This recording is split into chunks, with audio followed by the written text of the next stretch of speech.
नमस्कार, स्वागत है आपका राज टीवी। मैं हूं आपके साथ विशाल पंडित। बिहार की राजनीति में एक और खिलाड़ी की एंट्री हुई है जिसने सभी पार्टियों में हलचल मचा दी है। बांका के मधुसूदन मंदिर बौंसी में जगत गुरु शंकराचार्य स्वामी अभिमुक्तेश्वरानंद सरस्वती ने ऐलान किया है कि आगामी विधानसभा चुनाव में उनका संगठन हर सीट पर अपने प्रत्याशी उतारेगा।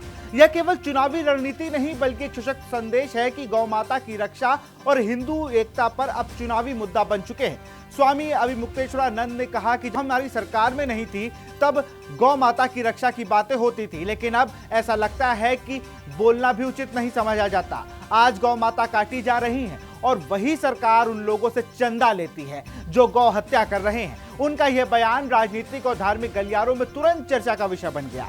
उन्होंने स्पष्ट किया कि उनका संगठन उन मतदाताओं के साथ है जो गौ माता की रक्षा करने के लिए प्रतिबद्ध है। चुनाव से जुड़े सवाल पर स्वामी जी ने कहा कि पिछले 3 चुनाव से सब एक ही हैं, फिर भी गौ माता कट रही हैं। गौ माता कट रही हैं लेकिन हिंदू नहीं कट रहा। उनका इस शब्द ने राज्य में राजनीतिक और धार्मिक बहस को और अधिक गर्मा दिया। समर्थक इसे गौरक्षा और मतदान जागरूकता सशक्त संदेश मान रहे हैं।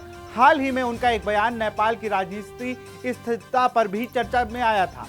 स्वामी जी ने कहा कि नेपाल में जब तक राजतंत्र था, व्यवस्था में कोई गड़बड़ी नहीं थी। चीन ने प्रचंड को समर्थन देकर नेपाल में लोकतंत्र स्थापित किया, लेकिन इसके बाद जनता असंतुष्ट हो गई और वह राजतंत्र की वापसी चाहते हैं। उनका यह बयान नेपाल की वर्तमान राजनीतिक स्थिति पर चिंता और राजतंत्र के प्रति जनभावना को दर्शाता है। साथ ही स्वामी जी ने भारत में हिंदू बहुसंख्यक होने के बावजूद उनके साथ हो रहे अन्याय पर भी चिंता जताई। उन्होंने कहा कि अल्पसंख्यकों के लिए सैकड़ों योजनाएं बनाई जाती हैं, जबकि 100 करोड़ सनातन हिंदुओं की समस्याओं को नजरअंदाज किया जाता है।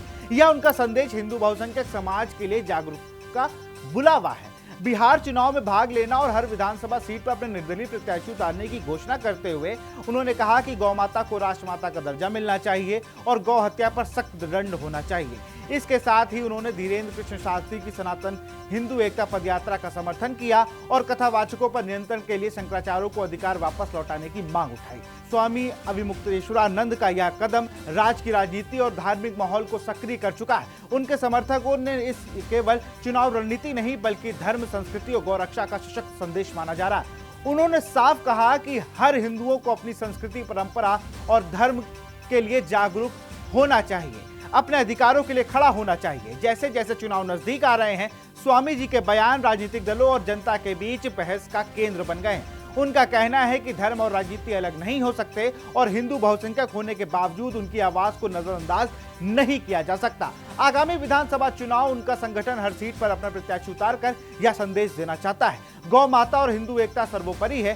स्वामी अभिमुक्तेश्वरानंद का यह बयान केवल चुनावी राजनीति नहीं बल्कि हिंदू समुदाय के लिए भी सोचने का विषय बन गया है, क्योंकि लगातार पार्टियां जिस तरीके से गौ माता, हिंदुत्व की बात करती हैं लेकिन उस पर खरी नहीं उतरती, जिसको मुद्दा बनाकर अब स्वामी जी ने सारी विधानसभाओं को बिहार में लड़ने का ऐलान किया है। अब देखना होगा कि अब इस चुनाव में जिस खिलाड़ी की एंट्री हुई है ये किसको फायदा पहुंचाते हैं और किसको नुकसान, क्योंकि आने वाले समय में देखना दिलचस्प होगा कि उनके इस कदम का प्रभाव बिहार की राजनीति और जनता पर कैसा पड़ता है।